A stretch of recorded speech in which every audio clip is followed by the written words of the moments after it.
Good morning everybody. Good morning sir. Good morning बच्चों। आज मैं आप लोगों को बताने वाली हूँ ये जो वर्ब्स है ना, वर्ब्स आपको पता है ना, वर्ब्स क्या होते हैं। हम लोग जो ये हमारा ये जो चार्ट है ये क्या है, मेन वर्ब्स है। ये क्या है, सब मेन वर्ब्स है, ठीक है। तो ये वर्ब्स के ना, देखो यहाँ पे, ये वर्ब्स के ना दो पार्ट्स पर होते हैं। एक होता है हेल्पिंग वर्ब्स, उसे ऑक्सिलरी वर्ब भी कहते हैं, और दूसरा होता है मेन वर्ब, जो मैंने अभी आप लोगों को बताया। अब हम लोग देखेंगे हेल्पिंग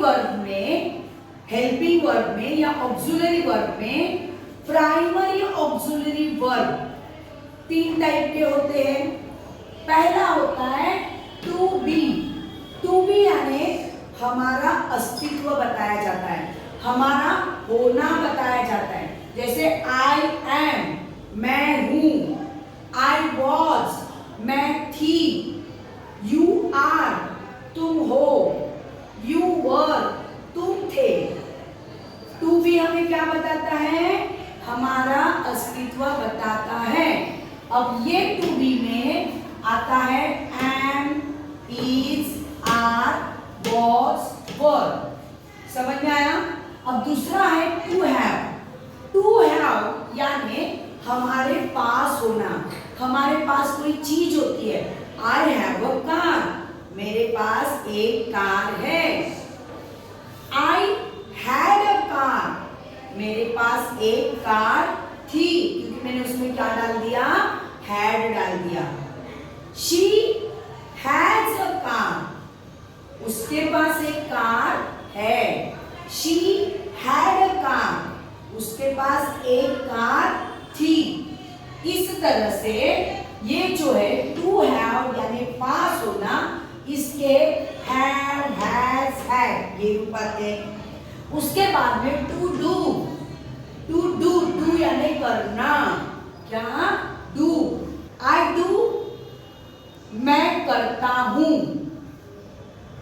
यू डू, तुम करते हो।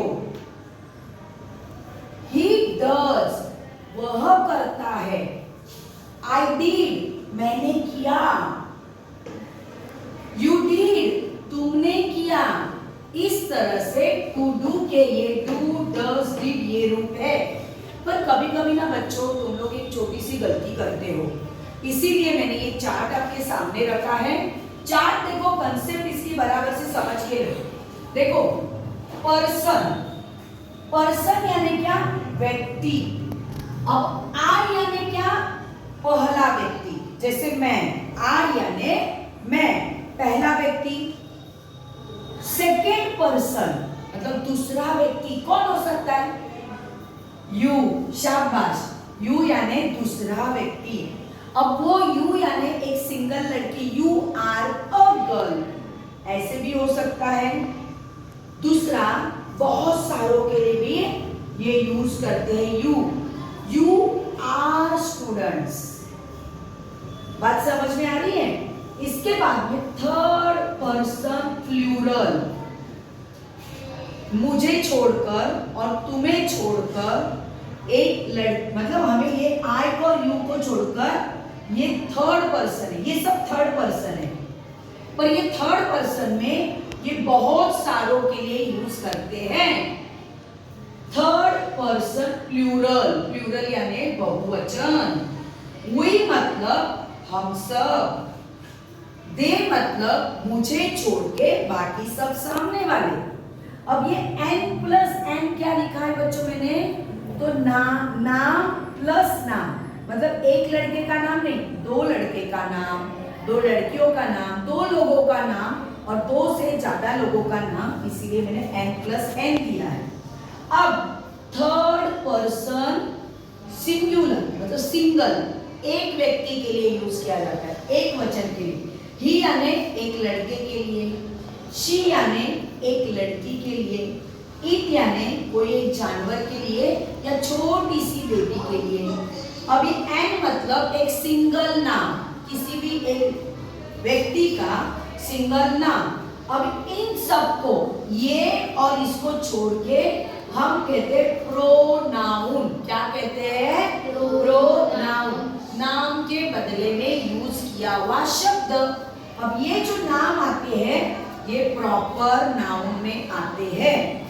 अब इनके साथ क्या लगेगा टू बी में? इन लोगों के साथ टू हैव में इनके साथ क्या लगेगा? टू डू में इनके साथ क्या लगेगा? अब हम देखेंगे। ओके, तो ये सब प्रेजेंट टेंस है।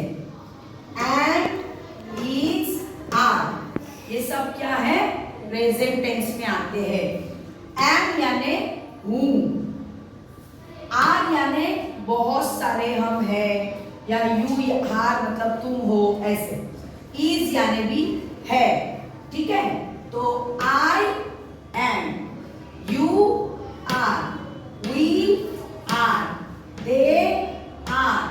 अब मैं यहां पे लेती हूं Ram and Rahim. Okay, Ram and Rahim are, Ram और रहीम है। आई एम मैं हूं, यू आर तुम हो, वी आर हम हैं, दे आर वे हैं, राम एंड रहीम है।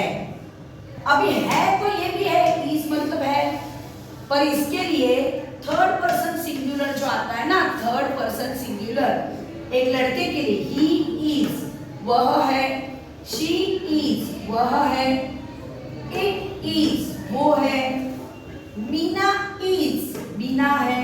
यहाँ पे अगर मैंने डाल दिया कैट इज तो बिल्ली है। समझ में आया? समझ में आया? ओके राज, लक्षात ठेवा बेटा।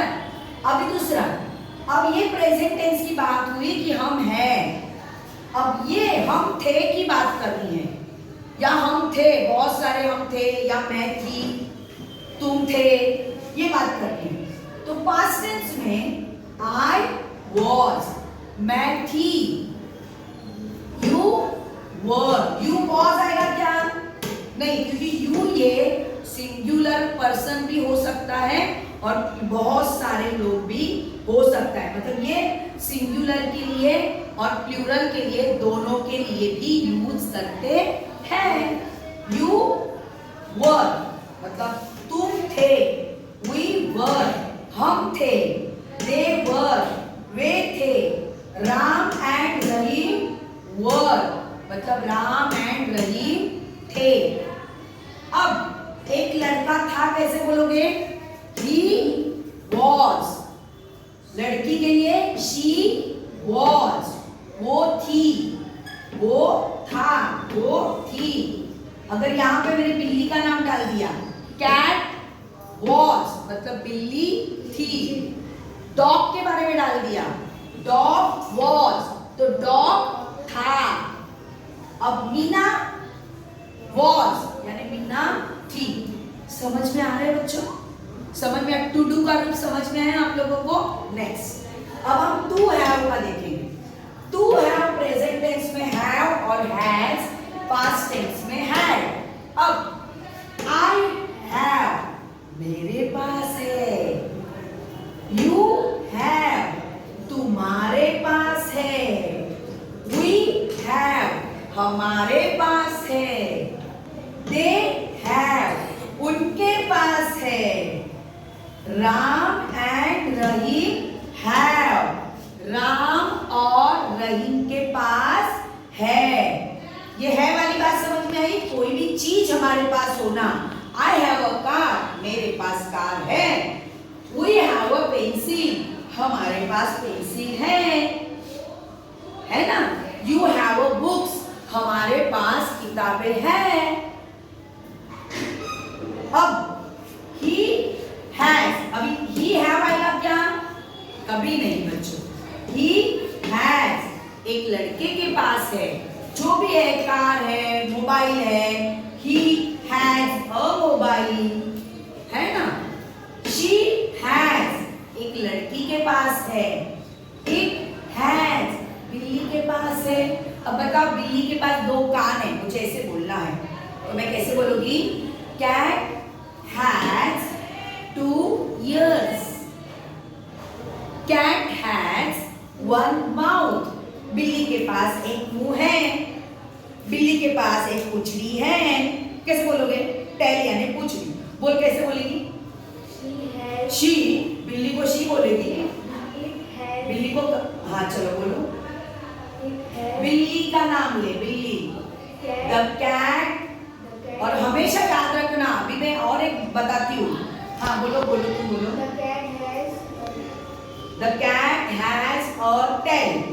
बिल्ली के पास एक पूंछ है। अब याद रखना है, जब भी हम लोग किसी का भी कॉमन नाउन लेते हैं ना, प्रोनाउन नहीं, कॉमन नाउन। एक लड़के के बारे में बोला, अ बॉय बोलना है, a boy has a car. कैसे बोलोगे? ही हैज अ कार, उसके पास कार है। पर अगर मुझे बोलना है एक लड़के के पास कार है, तो मैं आर्टिकल लगाऊंगी। हमेशा क्या लगाना है? आर्टिकल लगाना है। A cat, a man, a boy, है ना? आर्टिकल से याद है ना? An apple, the sun. अब मैंने यहाँ में बीच में द कैट बोला, तो स्पेसिफिक एक कैट के बारे में बोला जाएगा। किसी कैट के बारे में बात हो रही है, पुशी कैट, स्पेशल उसका नाम लिया है, तब उसके आगे द लगता है, नहीं तो उसके आगे क्या लगेगा? अ कैट लगेगा। ओके, मीना हैज, मीना के पास है। अब ये है की बात है। अब हमारे पास कुछ था, वो बोलने के लिए हम कैसे बोलेंगे? ये सबके लिए, इन सबके लिए पास्ट टेंस में क्या बोलेंगे? हैड बोलेंगे। हमारे, मेरे पास है, आई हैड, मेरे पास था। यू हैड, तुम्हारे पास था। वी हैड, हमारे पास था। दे हैड, उनके पास था। Ram and Rahim had, Ram और रहीम के पास था।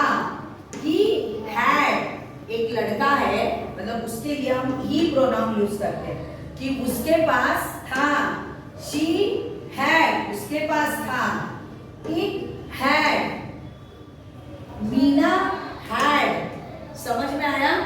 ओके, टू हैव का रूप समझ में आया आपको? अब नेक्स्ट है टू डू।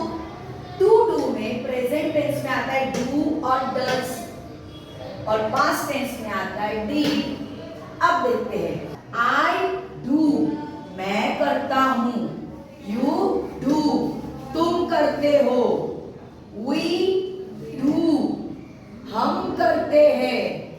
दे डू, वे करते हैं। Ram and Rahim do, Ram और रहीम करते हैं। अब डज किसके लिए लगेगा? ही डज, वह करता है। शी डज, वह करती है। इट डज, बिल्ली, कैट डज, मैंने बोला बिल्ली करती है। मीना डज, मीना करती है। अब ये हम करते हैं की बात हुई। अब हमने किया, ये वाली बात अगर हमें बतानी है तो हम कैसे बोलेंगे? did यानी किया।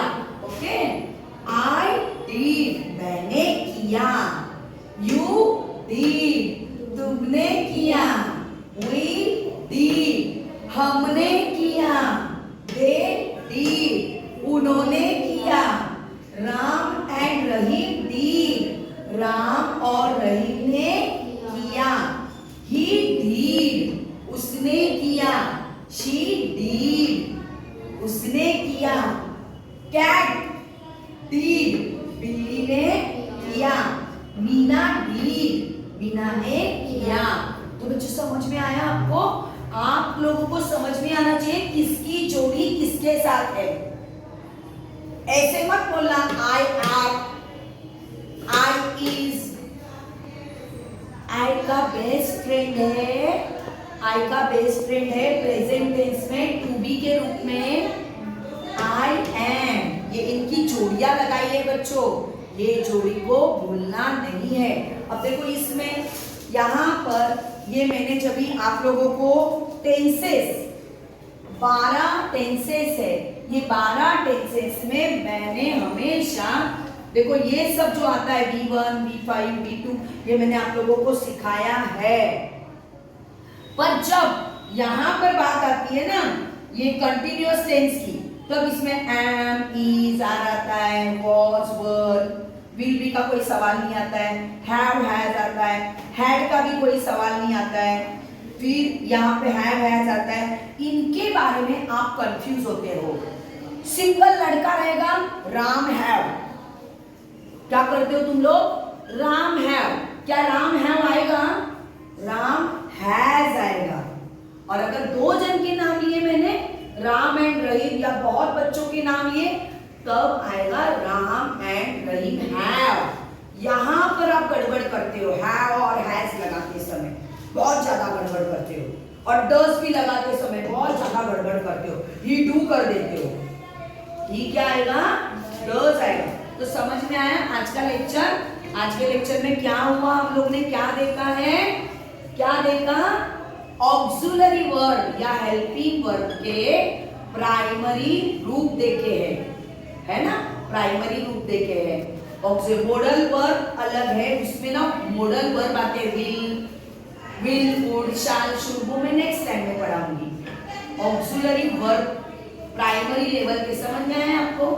कितने लोगों को समझ में आया? प्राइमरी वर्ब समझ में आया ना?